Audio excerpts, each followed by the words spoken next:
तो अब आपको मैं फटाफट से डिफ्रैक्शन और इंटरफेरेंस की डिफरेंसेस कुछ डिस्कस करने वाला हूं, जो कि बोर्ड में 3 मार्क्स में इधर 2 मार्क्स में क्वेश्चन आ चुका है। What are the differences between interference and diffraction, इसलिए मैं ये पॉइंट डिस्कस कर रहा हूं कि आप इजीली इन सारे पॉइंट्स को समझ लें और जब एग्जाम में आता है तो आप इजीली लिख पाए। तो सबसे पहले हम बात करते हैं इंटरफेरेंस के पहले डिफरेंस की। तो फर्स्ट डिफरेंस है हमारे पास इंटरफेरेंस का। Interference is due to superposition of two waves from two coherent sources। दो coherent sources की वजह से जो लाइट सुपर इम्पोज होती है तो लाइट का रीडिस्ट्रीब्यूशन होता है, उसी को हमने क्या पढ़ा, इंटरफेरेंस पढ़ा। क्या पढ़ा उसको हमने, इंटरफेरेंस। आप बोल सकते हैं interference is due to superposition of two waves from coherent sources. ठीक, ये ऑलरेडी हम पढ़ चुके हैं। अब डिफ्रैक्शन क्या होता है, तो मैंने बोला था अभी आपको थोड़ी देर पहले एक लेक्चर में, diffraction is the superposition of the secondary wavelets coming from unblocked part of the same wavefront. तो जो भी अनब्लॉक्ड पार्ट था जहां से वेवफ्रंट पास हो रही थी आपके प्लेन वेवफ्रंट, तो वहां पर एक सेकेंडरी वेवलेट्स की वजह से जो सुपरपोजिशन हो रहा है उसकी वजह से क्या देखने को मिलता है हमको, डिफ्रैक्शन देखने को मिलता है। तो ये लिखा हुआ है diffraction is the superposition of the secondary wavelets coming from the unblocked part of the same wavefront। Second point is all the bright are same intensity। जितनी भी bright fringes मिलती हैं आपको इंटरफेरेंस में, उन सबकी इंटेंसिटी कैसी थी, उन सबका एम्पलीट्यूड कैसा था। तो हमने इंटेंसिटी पैटर्न जब ड्रॉ किया था तो वहां पे सबका एम्पलीट्यूड कैसा आया था, सेम आया था। ठीक, बट डिफ्रैक्शन में क्या होता है, तो आपको बताया था डिफ्रैक्शन में जैसे जैसे आइदर साइड जाते हैं, ओ से लेफ्ट या ओ से राइट जाएंगे आप, तो क्या देखने को मिलेगा, इंटेंसिटी कंटिन्यूअसली कम होती जाती है। तो यहां पे लिखा हुआ है all the bright fringe are not same intensity, उन सबकी इंटेंसिटी सेम नहीं होती है। ठीक, second third point, intensity of minima is zero. यहां पे हमें पता है कि मिनिमा की जो इंटेंसिटी होती है, मतलब डिस्ट्रक्टिव इंटरफेरेंस की जो बात कर रहे हैं, तो वहां पे इंटेंसिटी क्या देखने को मिलती है, zero. So there is a good contrast between bright and dark fringe. तो ब्राइट और डार्क के बीच में एक अच्छा, एक बहुत शार्प कंट्रास्ट देखने को मिलता है कि यहाँ पे डार्क, यहाँ ब्राइट, यहाँ डार्क, यहाँ पे लाइट है नहीं है नहीं है।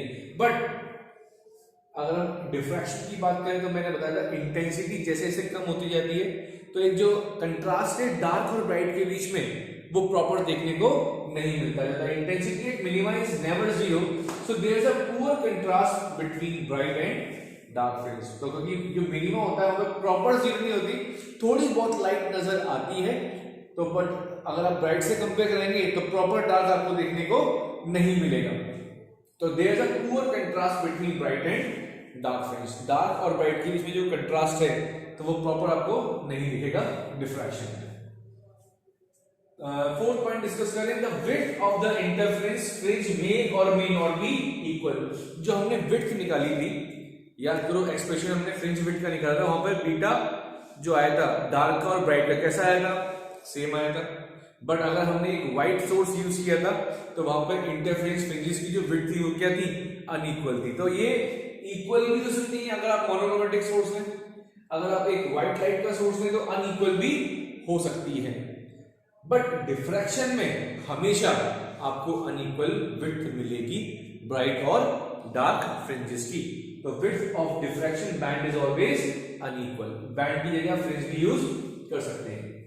Fringes are usually large in number, आपको ज्यादा नंबर देखने को मिलेंगे जैसे जैसे आप आइदर साइड मतलब ऊपर जाएंगे सेंटर ब्राइट फ्रिंज से या सेंट्रल ब्राइट फ्रिंज के नीचे जाएंगे तो आपको नंबर्स ऑफ ब्राइट और डार्क बैंड जो है वो ज्यादा देखने को मिलेंगे। बट डिफ्रैक्शन में इंटेंसिटी कम होती जाती है तो आपको जो बैंड्स के जो नंबर है ब्राइट और डार्क के वो देखने को कम मिलते हैं। तो fringes only a few in number, it is not in interference, इसलिए पहले ये कवर करना पड़ेगा हमको।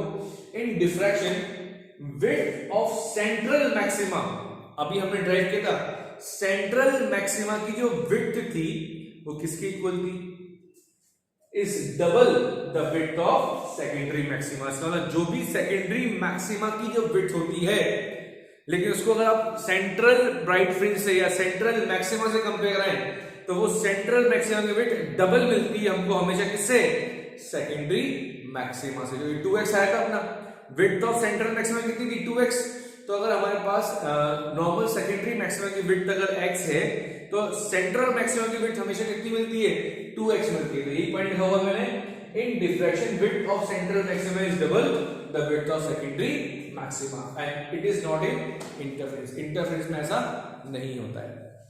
तो ये 2 मार्क्स के लिए था, मैंने इसलिए डिस्कस किया कि एक बार पॉइंट डिस्कस कर लेंगे तो आप इजीली समझ के लिख देंगे इनको। तो ये डिफरेंसेस आ चुके हैं बोर्ड में, इसलिए इंपॉर्टेंट था बताना। मेरी तरफ से वेव ऑप्टिक्स आपकी कंप्लीट हो गई है। अब हम रिवीजन स्टार्ट करेंगे, क्वेश्चंस लगाएंगे प्रीवियस ईयर के, इंपॉर्टेंट क्वेश्चन डिस्कस करेंगे, एमसीक्यू डिस्कस करेंगे और we have enough time to revise all the chapters once again। Thank you.